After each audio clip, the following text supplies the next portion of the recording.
More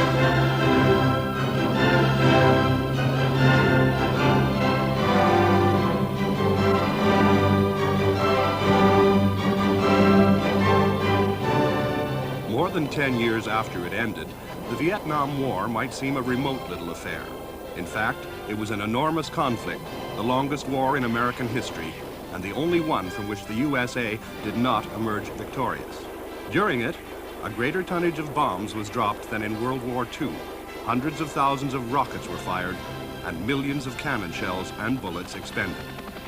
It was the war in which the helicopter came into its own, and where every type of aircraft was used. In 1962, as the USA tried to help South Vietnam resist being taken over by the Communist North, it seemed a job for modest propeller-driven aircraft such as the Helio U-10A Courier, the famed Douglas C-47, and the bigger Curtiss C-46 Commando. The last two, both of Second World War vintage.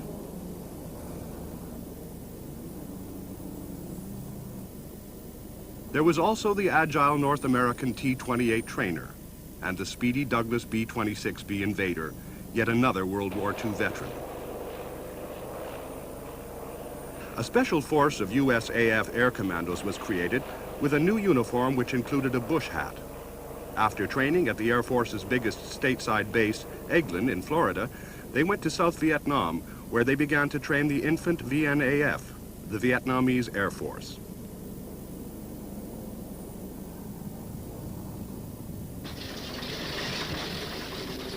The VNAF used aircraft insignia resembling that of the USA, but with sidebars of red and yellow instead of blue and white.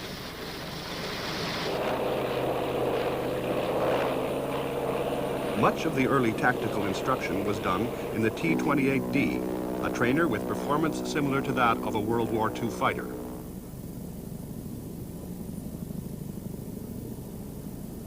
It could carry unguided rockets, hundreds of rounds of ammunition for 50 caliber heavy machine guns, and various bomb loads, including light practice bombs.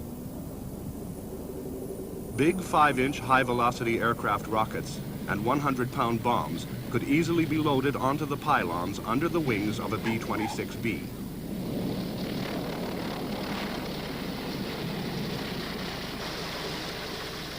These versatile attack bombers were often older than their pilots, but against ill-equipped troops, they were formidable.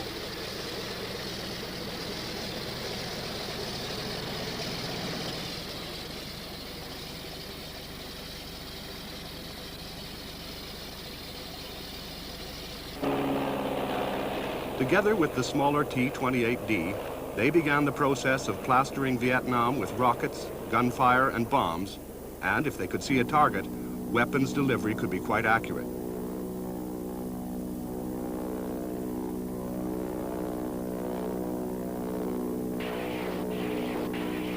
Many training missions were also flown by both types, and though hitting the targets on the ranges was a world away from in-country airstrikes, it was useful practice.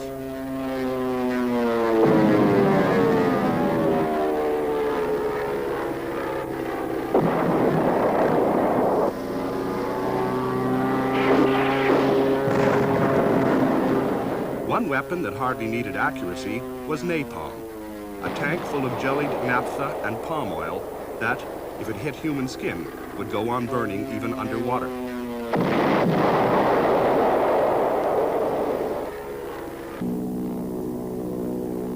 Air transport was obviously going to be important in Vietnam, where there were few roads. The little U-10A could drop up to 6 paratroops. Another advantage was that it could operate from short and rough airstrips.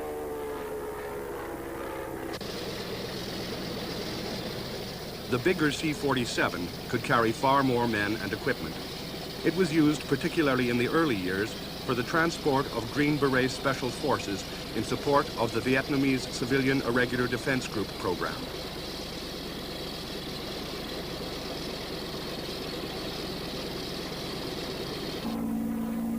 Especially on a hot day, a loaded C-47 would have to make a RATO, a rocket-assisted takeoff.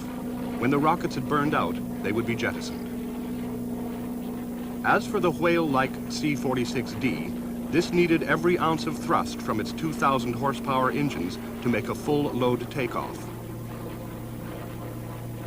Only one combat parachute jump was made in March 1967 by the 173rd Airborne Brigade during Operation Junction City near the Cambodian border.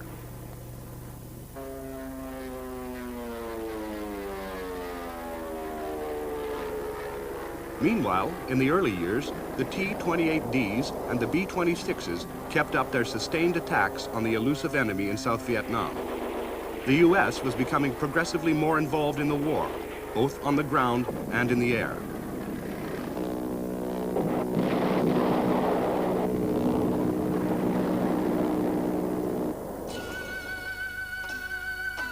Helicopters of all kinds played a central role throughout the war.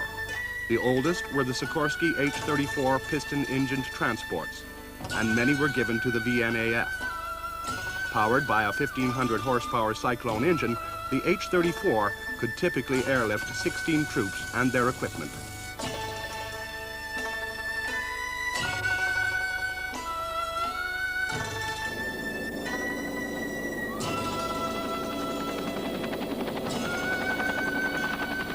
Flying at low level, at about 90 miles per hour, it was usual to leave the side door open and fit a heavy 50 caliber machine gun. Supply missions were flown to the many fortified hamlets with which the government forces sought to control the countryside.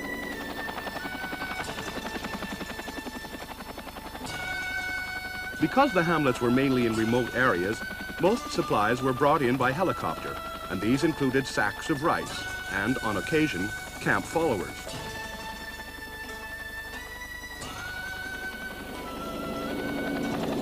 Altogether, more than 10,000 helicopters were used in the Southeast Asia theater, where they became the workhorse of the infantry. Few of them made it back to the USA.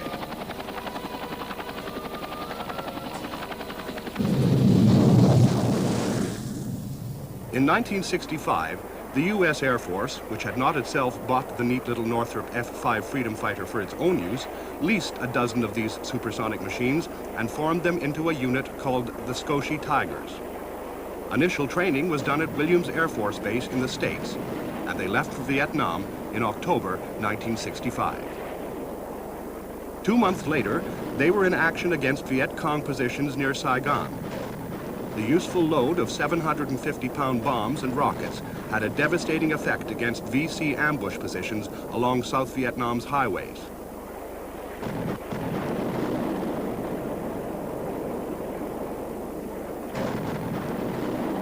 Reported enemy concentrations were also the subject of airstrikes with both bombs and cannon.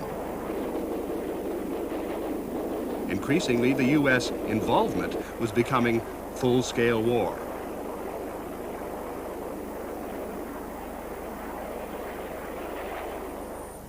Big and bold, the North American F-100 Super Sabre bore a mighty burden in both the attack and fighter roles. In 1953, it had been the world's first supersonic fighter. 13 years later, it was still in frontline service. In 1966, F-100s of the 531st Tactical Fighter Wing at Bien Ho Air Base were flying almost round the clock. They were never parked in the open, but in blast-proof revetments, safe, except for a direct hit from above, against VC mortar or rocket attacks.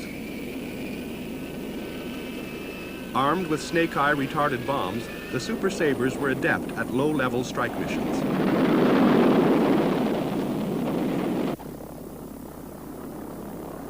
Most of the U.S. Army's aircraft were helicopters.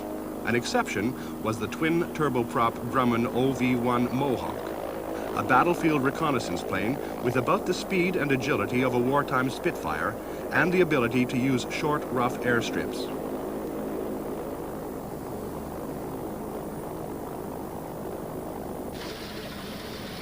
Slow-flying Mohawks often sustained damage. With one engine dead, an emergency landing was necessary, as at Bin Toi Air Base.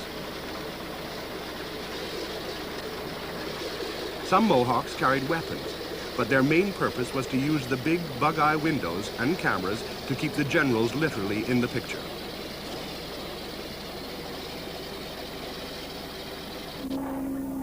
The C-47 was also used in the Psy War role.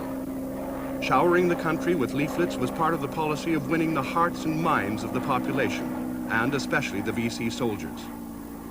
The U-10B was also used for this purpose and could carry a powerful loudspeaker as well as bundles of leaflets.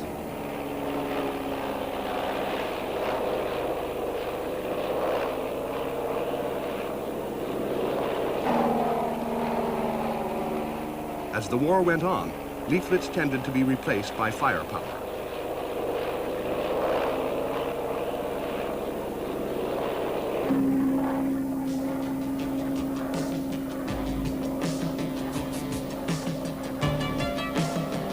The air war in Vietnam saw the introduction of a weapon unique in warfare. Because of the difficulty of never seeing the enemy among the foliage, Operation Pink Rose was mounted to determine the techniques and conditions needed to defoliate the jungle.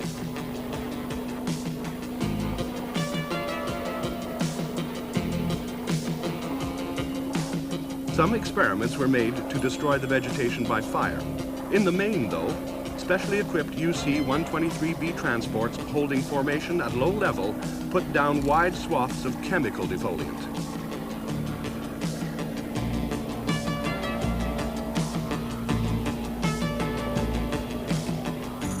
Particular attention was paid to suspected VC lines of communication, and these naturally included the hundreds of miles of trails in the highlands and also the coastal waterways in South Vietnam.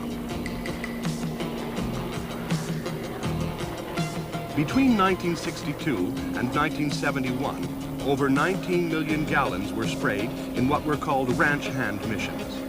Nobody appreciated at the time that Agent Orange, the commonest chemical used, would have adverse medical effects on millions of people, including probably the U.S. veterans of Vietnam.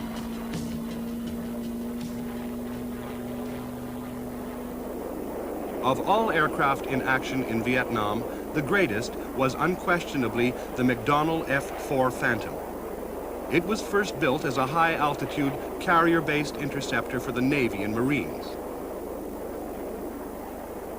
Among those Air Force units which flew the F-4C version in Vietnam were the gunfighters of the 366th Tactical Fighter Wing. Their Phantoms carried 4 big Sparrow air-to-air missiles, 6 Mark 82 bombs, a centerline gun pod, and 2 drop tanks. Capable of flying at twice the speed of sound, the Phantom could knock down North Vietnamese MiG fighters as well as making effective ground attacks. The gunfighters were based at Da Nang, one of the huge permanent air bases constructed by the U.S. in Vietnam.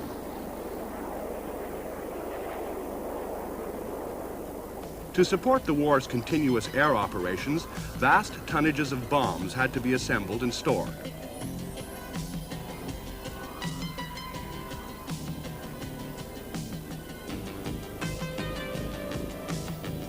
In getting ready for a mission, the selected mix of bombs were jacked up and attached below the aircraft.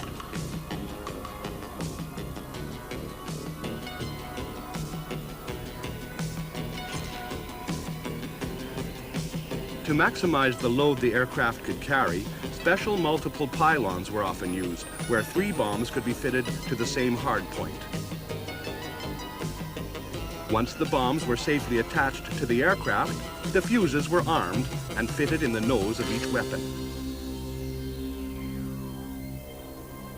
Da Nang was also home to Martin B-57Bs, the U.S. version of the British Canberra light bomber, which was also flown in Vietnam by the Royal Australian Air Force.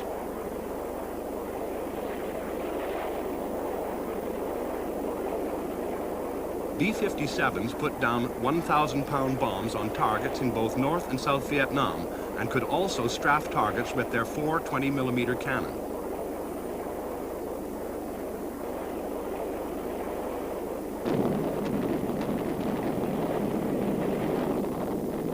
The B-57 featured a heavy bomb load, amazing agility for such a large aircraft, and the ability to spend a long time at low level over the target.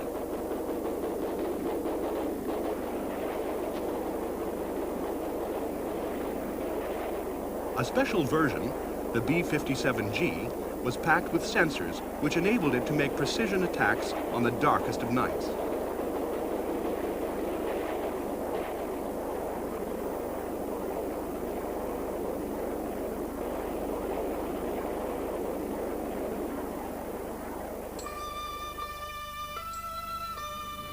The tough C-123 providers, as well as defoliating the jungle, flew thousands of frontline resupply missions.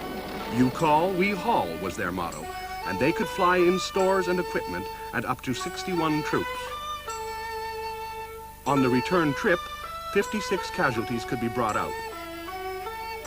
Occasionally, the return cargo also included the scared kids who typified a high proportion of the VC Irregular Forces prisoners. Such prisoners also arrived by Sikorsky HH-3C helicopter and were taken away for interrogation.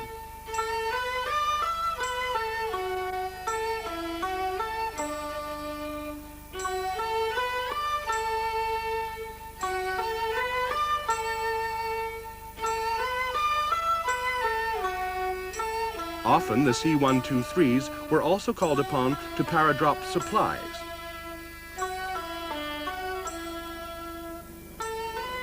However, it can't have been too often that the loads included live cows.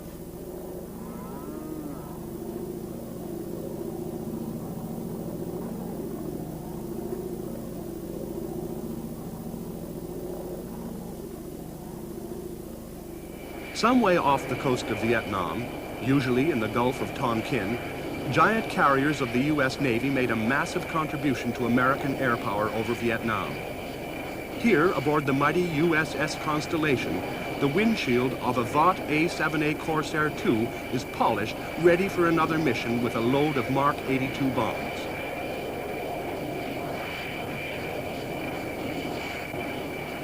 On a carrier, every man on deck has a shirt whose color tells his job. Red shirts are ordnance men, and they live with bombs, fuses, and all that's dangerous.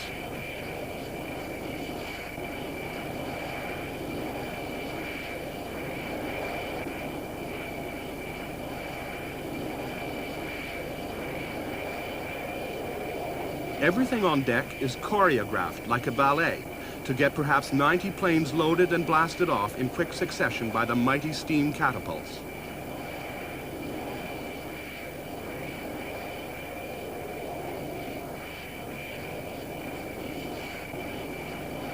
As with land-based aircraft, various weapon loads could be fitted to the Navy's carrier-borne aircraft.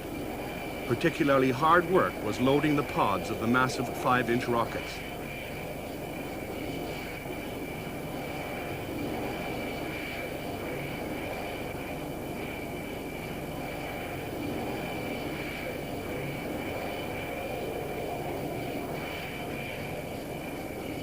The pilot will do his final walk-round check of his aircraft and its armament before he climbs aboard. It is up to him to check that all his weapons are ready for use.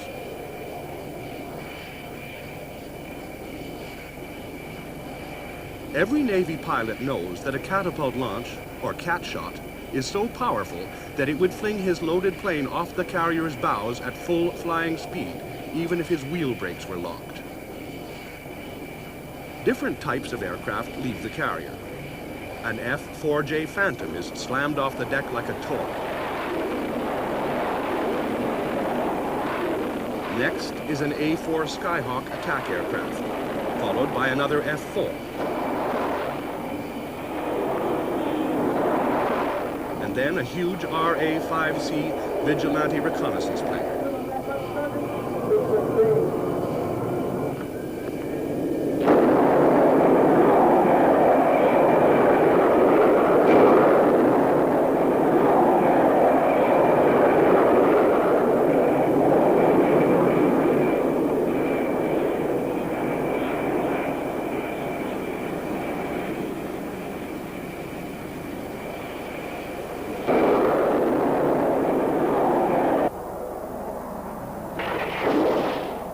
The A-7 subsonic attack aircraft was developed from the F-8 Crusader supersonic fighter. Both types saw action over North Vietnam. In many of these attacks, mighty Zuni rockets were fired from F-8E Crusaders. Their Navy pilots were trained to shoot down other aircraft with guns and missiles. Diving at the jungle was less satisfying because while a Zuni made an impressive bang, you never knew if you hit anything.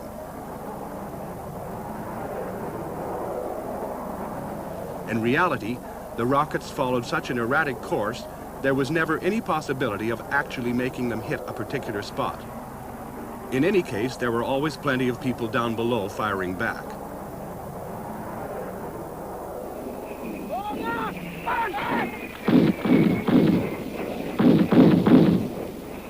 At first, the North Vietnamese defenses were weak, but they gradually built up to become the strongest ever assembled, especially in the area around Hanoi and its port at Hai Phong.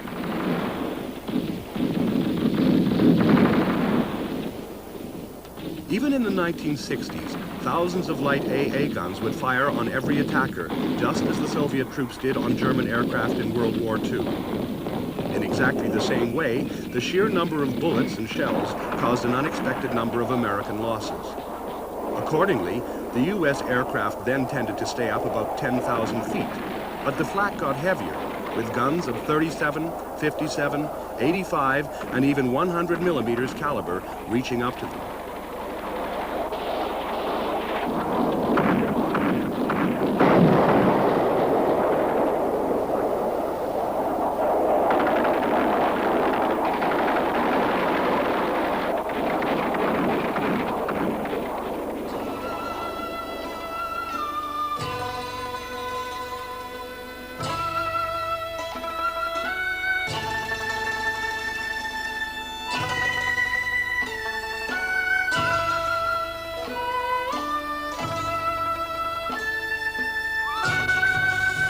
U.S. Navy number 150826 had been a costly RA-5C Vigilante, which automatically relayed back to the fleet pin-sharp radar pictures of the target.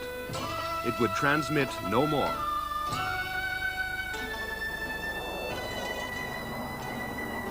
Up above, it was as tough for the Navy and Marine Corps flyers as for anyone else. The attackers, flying F-8Es, put down napalm on supposed VC concentrations in the jungle.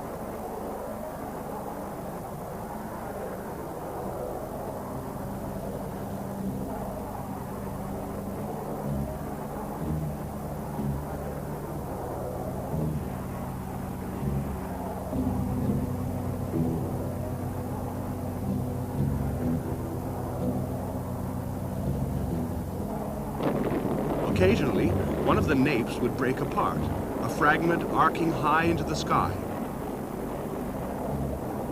Usually, the attack was just marked by the huge orange fireball.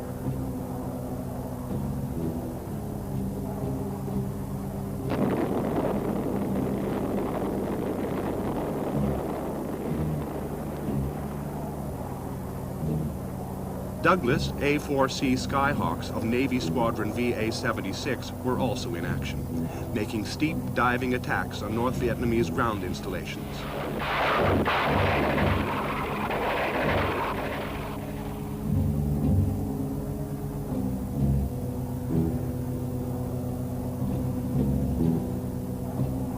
Other A-4s were at work, pulling round in a turn to the left that becomes a half roll to the inverted position before lining up for an attack on the target area at Than Linh.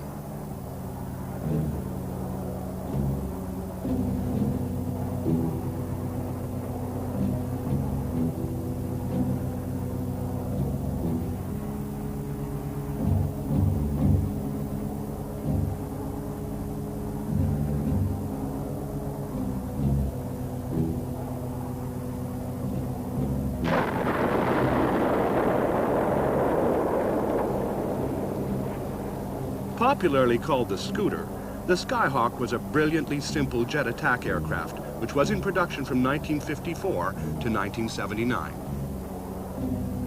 Continuing their attacks, the leading Skyhawk lets go a Zuni, which wobbles and oscillates until it hits in the jungle pretty much where it was meant to.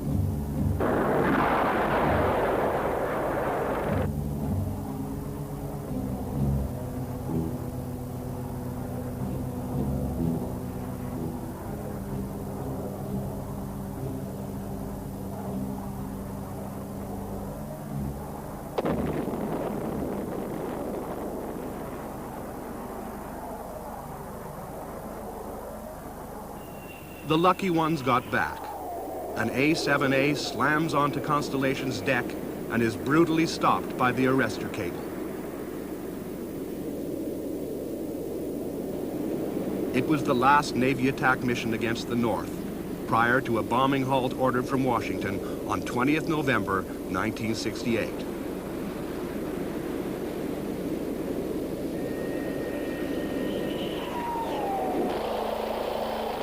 One group who never stopped were the Huey drivers.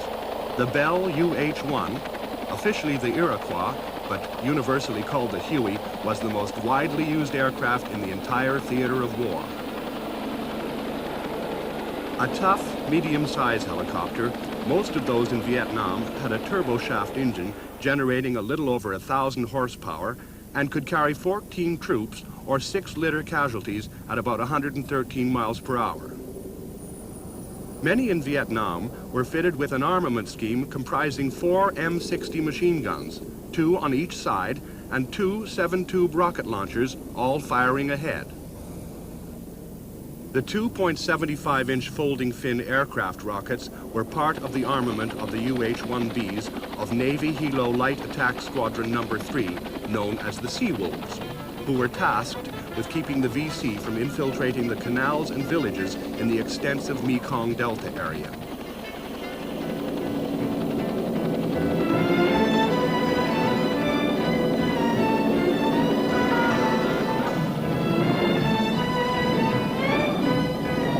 Operating in conjunction with small warships and hovercraft, the Sea Wolves had the advantage of mobility and could cover large areas of water, beach, mud flats, and often densely forested land.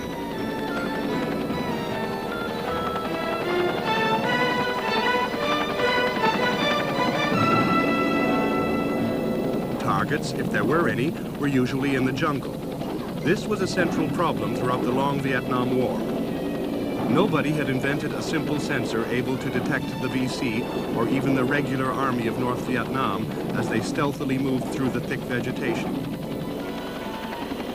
Some attempts had been made, the devices relying on body heat or even perspiration, but the pilots and gunners up aloft had no such help. All they could do was try to imagine where the enemy might be and blast the area with rockets and the forward-firing M60s. Meanwhile, the door gunner had his own M60 mounted on a pintle to pivot through a wide arc. Even this crewman, who had an almost perfect view, rarely caught sight of the enemy. Statistically, some of the countless rounds fired must have hit someone. If the enemy was spotted by the infantry on the ground or from the air, smoke markers were put down to indicate a likely aiming point. Though by the time firepower arrived, it didn't necessarily mean that the VC were still there.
Most of the vast fleets of Hueys belonged to the U.S. Army, and many were later transferred to South Vietnam.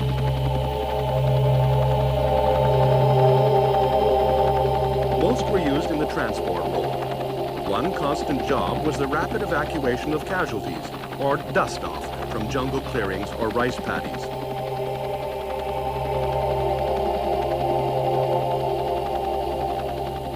Once aboard, the wounded soldier would be rushed to an aid station.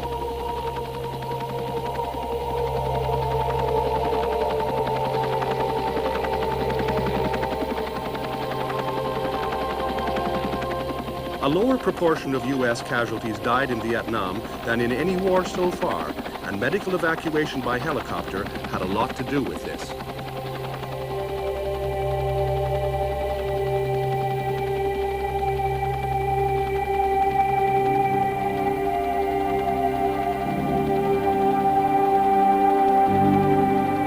Hueys also transported troops into battle. A slightly bigger version, the UH-1D, was operated in 1967 by, amongst other units, the 68th Assault Helicopter Company. The transport helicopters, known as slicks, would approach their landing area in formation so as to allow for the safe dispersal of their infantry.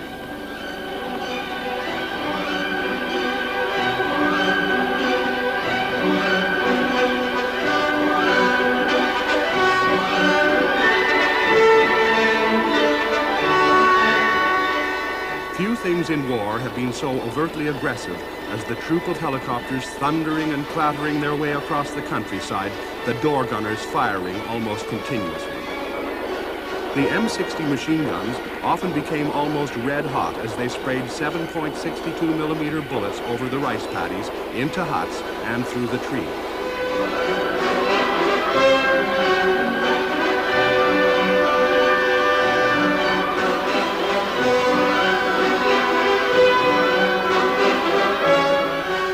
Up ahead, the LZ, the landing zone, would be marked by colored smoke grenades. This kind of mission was officially termed an insertion of ground forces.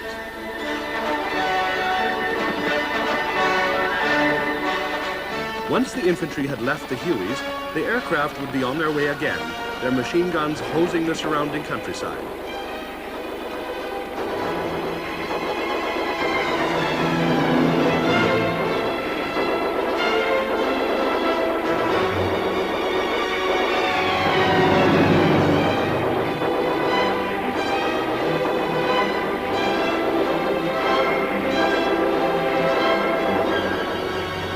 Perhaps the most publicized battle of the war began on 20th January 1968, when North Vietnamese forces began to encircle the forward Marine Corps base at Khe Sanh. One of the first outlying points to fall was the Special Forces camp at Lang Vay. On the 5th of February, this camp was attacked by F-100s and F-4s of the U.S. Air Force, using napalm and rockets from very low level to make sure of getting hits. The bloody battle raged throughout the first quarter of 1968, and for 77 days, Khe Sanh itself was under siege with continual incoming artillery and mortar fire. The Marine garrison could only be supplied by air. This arriving Boeing Vertol CH-46 Sea Knight was not going to hang about.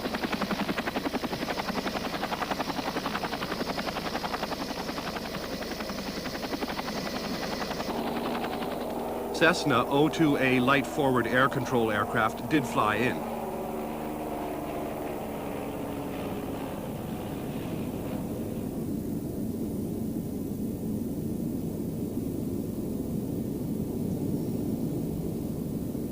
C-123 providers brought in food and ammunition, often not even stopping to unload cargo. The base was also supplied by the C-130 Hercules, another workhorse of Vietnam. These mighty aerial trucks would dump their cargo and then thunder straight back aloft.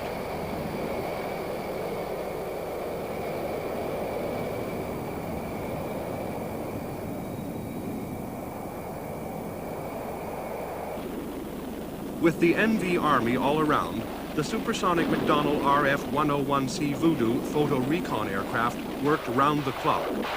Some were shot down.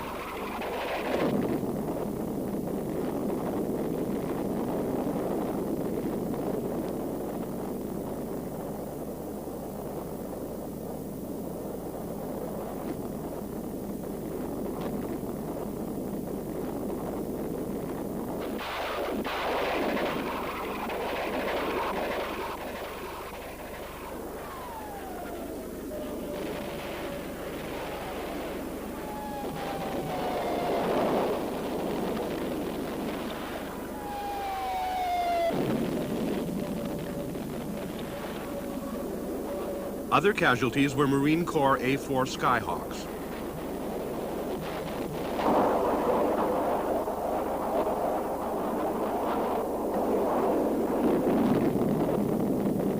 Almost before the pilot's feet touch the ground, a Sikorsky HH-3C Jolly Green Giant hurries out to rescue him, saving him from 5 years of ill treatment as a prisoner of war in what everyone called the Hanoi Hilton.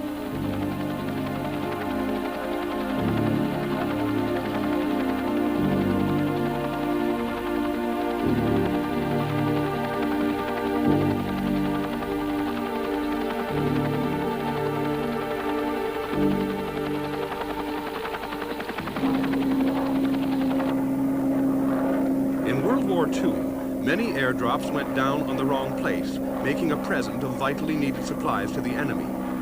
At Khe Sanh, the Herky birds aimed their 20-ton loads with an accuracy measured in feet, and this was repeated during other airdrops in the following months.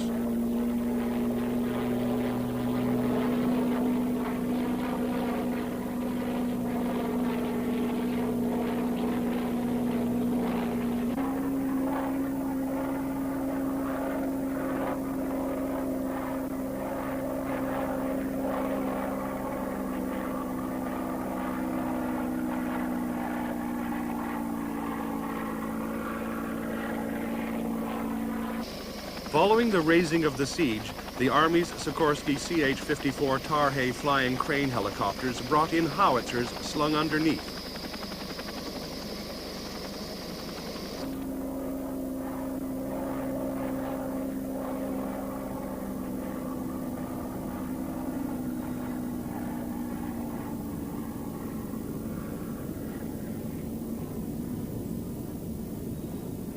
Precision drops by C-130s continued, while Air Force Phantoms flew top cover.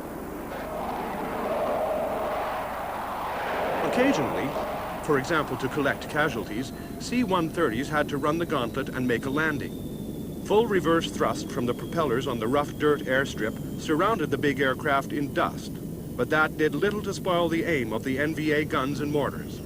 This landing was in A Shaw Valley after the siege had been lifted in May 1968. One of the aircraft passed to the South Vietnamese was the Cessna A-37 Dragonfly, a light attack jet ideal for low strafing runs using its 7.62mm minigun against exposed troops east of Quang Ngai City. The handover of this equipment was part of the policy of Vietnamization, where the South Vietnamese forces were progressively trained to take over the fighting of the war.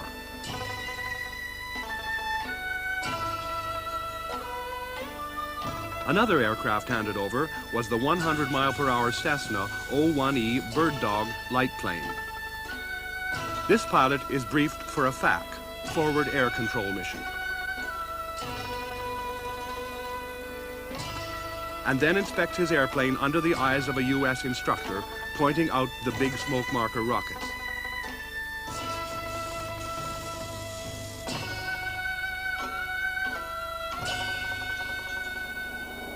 Perhaps the most effective of all was the Douglas A-1 Sky Raider.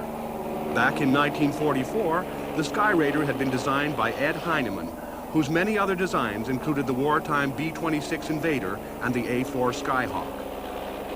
The A-1 Sky Raider was designed to fly off carrier decks on Navy missions, but in Vietnam they did just about everything, and carried everything, on one occasion including a suitably inscribed kitchen sink.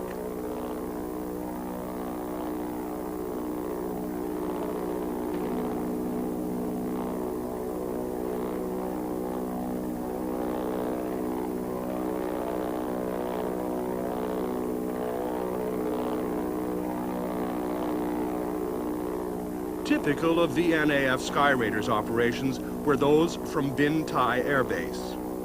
They are using their 20mm cannon, rockets, and bombs under the direction of the FAC, flying over the trees below them in his little O-1E. VNAF Sky Raider attacks were one of the highlights of the transfer of combat from America to South Vietnam.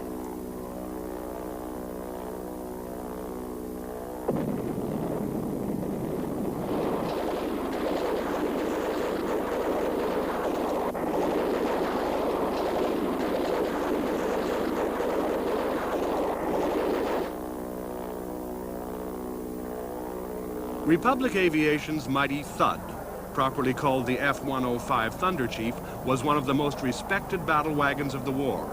Though it had only one engine and one seat, this U.S. Air Force attack fighter was bigger, heavier, and more powerful than many bombers. Thuds made more attack missions on heavily defended targets in North Vietnam than any other type, and their losses were in proportion to the task done.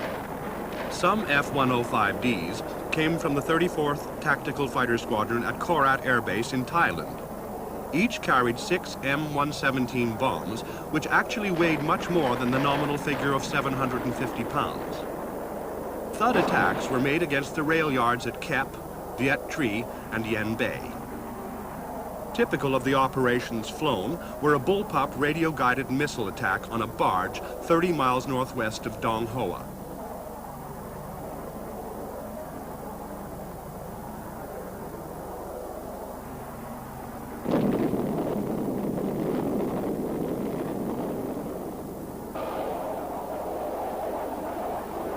At the receiving end, every available gun that could be brought to bear was used, including a Soviet-supplied DSHK of 12.7 millimeters caliber.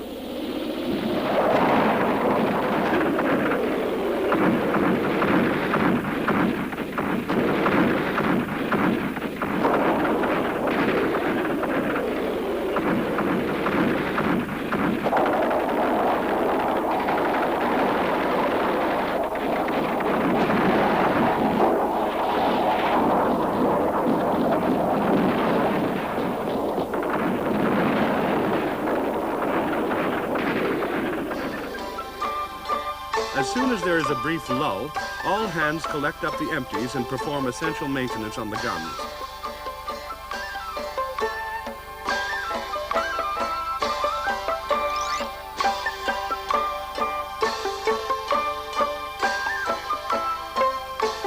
Fresh ammunition is brought up.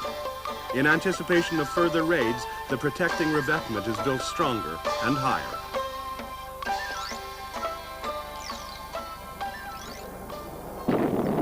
Water-filled craters gradually became part of the normal Vietnam landscape.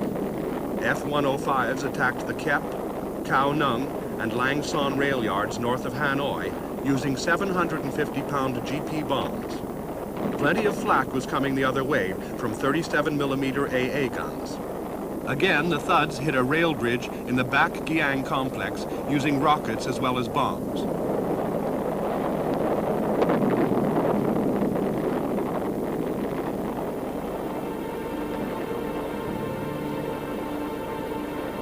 In October 1967, the F-105s scored hits on the mighty Doomer Bridge near downtown Hanoi.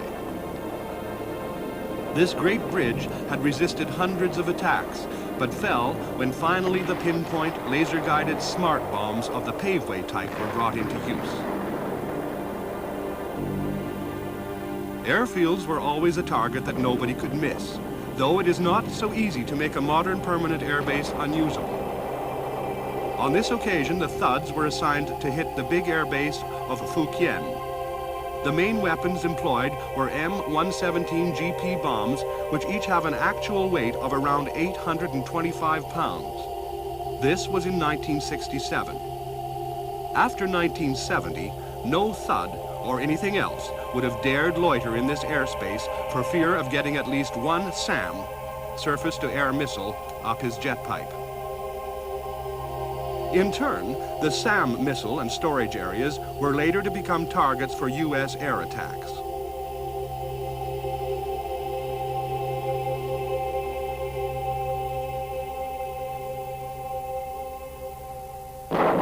Probably half of all sorties flown after 1967 were directed against the Ho Chi Minh Trail. This was not one road, but many, and they wound their way through neighboring Laos on their way to South Vietnam. Sophisticated sensors were developed in the Igloo White program to warn of the passage of every truck or even a cyclist. But hitting the various trails was another matter. In the lowland areas, the trail was under repeated attack. In the highlands, choke points, such as the Mu Gai Pass, were major targets, as were easily identified roads. All types of missile were fired against these targets in an attempt to close the trail and prevent supplies from reaching the south.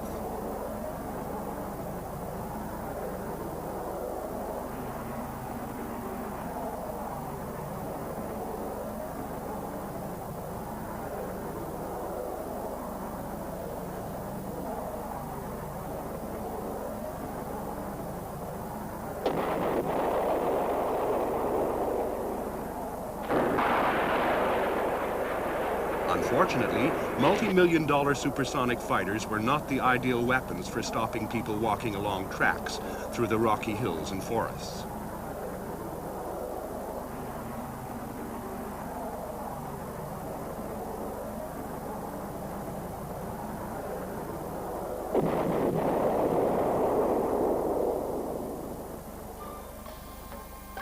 It was easier when the target could be seen, and before long, many of North Vietnam's bridges were out of commission.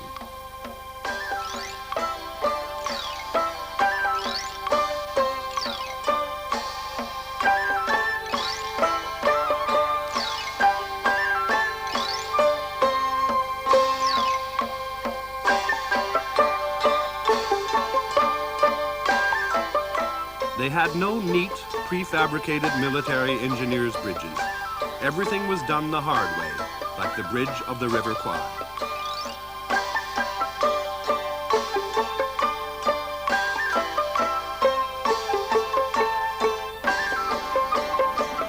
And when parts of the Ho Chi Minh Trail were destroyed, instant detours were created through the surrounding forest to bypass the cratered sections. But the one thing that was available to the north was manpower. And with man and woman power, you can very quickly transform a local forest into a new bridge.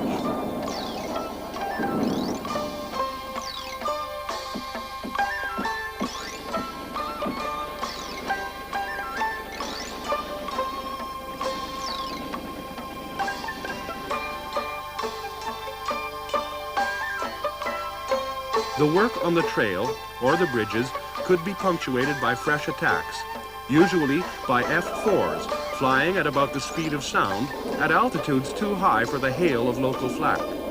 But that still did not stop even rifles being brought to bear.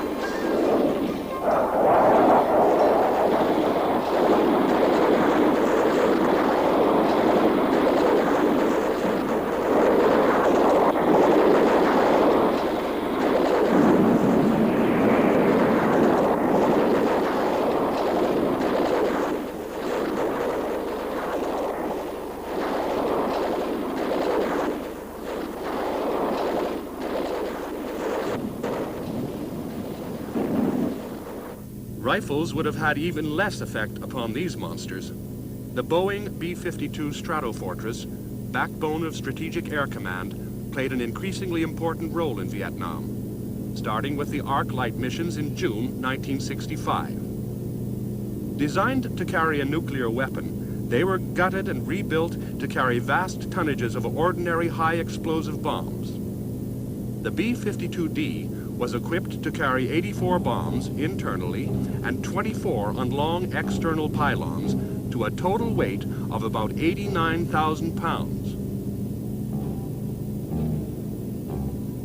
The rain of bombs from the B-52s was something the VC hated, especially as the bombers flew so high they could be neither seen nor heard. Typical of these attacks were the strikes against NVA positions at Loc Ninh, about 68 miles northwest of Saigon. After Arc Light came the Rolling Thunder missions, most of them grueling 12-hour round trips from the slippery runways on the overcrowded island of Guam, about 2,800 miles to the east in the Pacific. Powered by 8 big jet engines and with a crew of 6, the B-52 added enormously to the tonnage of HE that was poured down on North Vietnam. As early as February 1965, shipments of Soviet SA-2 SAMs began arriving at the port of Haiphong. Though these were among the most primitive and cumbersome SAM systems ever invented, dating from the early 1950s, They were gradually deployed in such numbers in North Vietnam that they became a serious menace.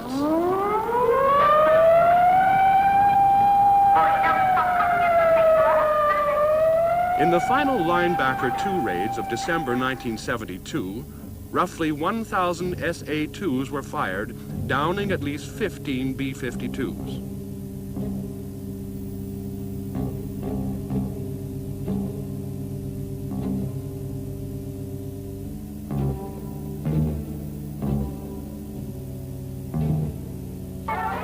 Any crew members who fell into the hands of the North were in for a rough time. Fortunately, by 1972, they were unlikely to be captives for long. The ill treatment of prisoners, often extending to outright torture, was never far from the minds of Allied aircrew. As soon as word came in that a man was down, a rescue team would race to get him back. The usual team was made up of a Sikorsky HH-3C or 3E helicopter, commonly known as a Jolly Green Giant, especially equipped for the rescue job.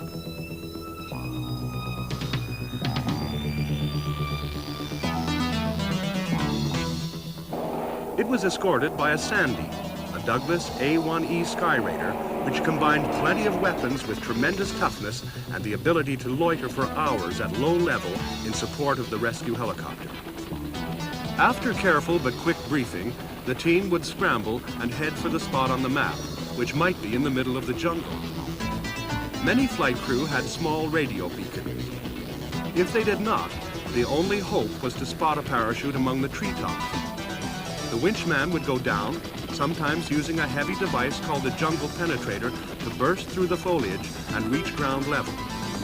In seconds, an uninjured rescuee would be on his way back up.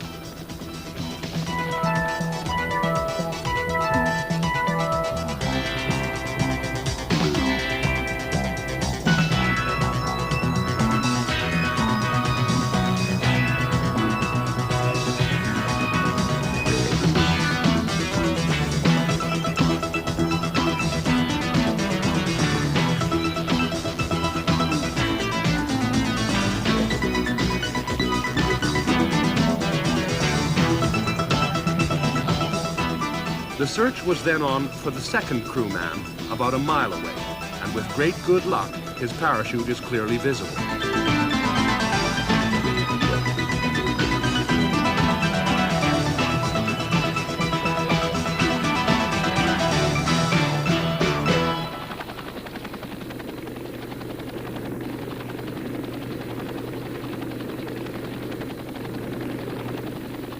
Very quickly, the second man has been hoisted up from certain captivity, ready for debriefing and getting back to operations.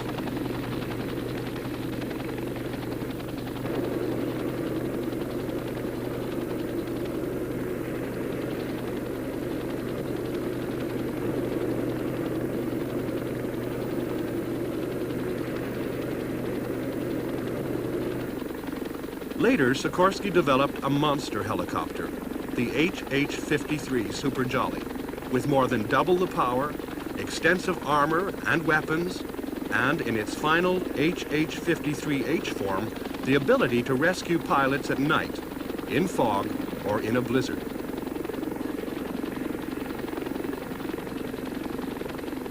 Throughout the Vietnam War, the beloved C-47 Goonie Bird flew all kinds of missions. However, nobody expected that it would take its place in the battle line and hit the enemy with firepower.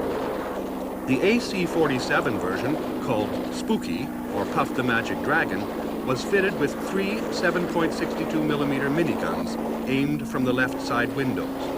Each was able to pump out 100 bullets per second. The concept was that as the pilot kept the aircraft slowly orbiting in a banked turn to the left, the 3 miniguns would pour down a hail of fire upon a target on the ground. Early experience with this pioneer gunship was encouraging. Next came a conversion of a jet-boosted version of the C-123 transport. And finally, a real battleship of the sky. The 18,000 horsepower AC-130 Hercules was like no other combat aircraft before or since.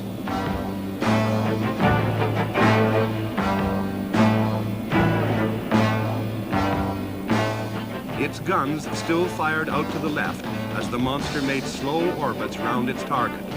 Circling around meant that the target was hit from all directions. But this aircraft was equipped with radar, sensitive infrared detectors, low-light TV, and even a laser.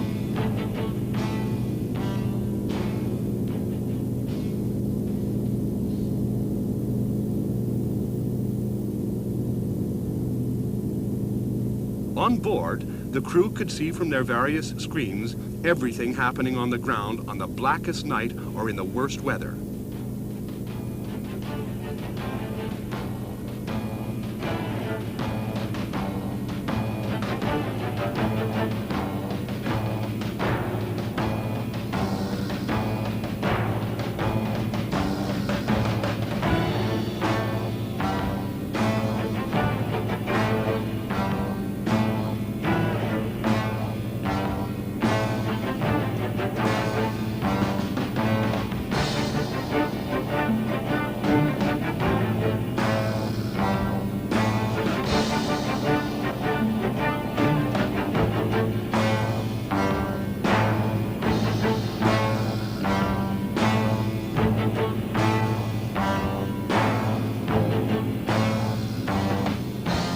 Finding a target, they could open up with a battery of guns arranged like those of an old-time galleon.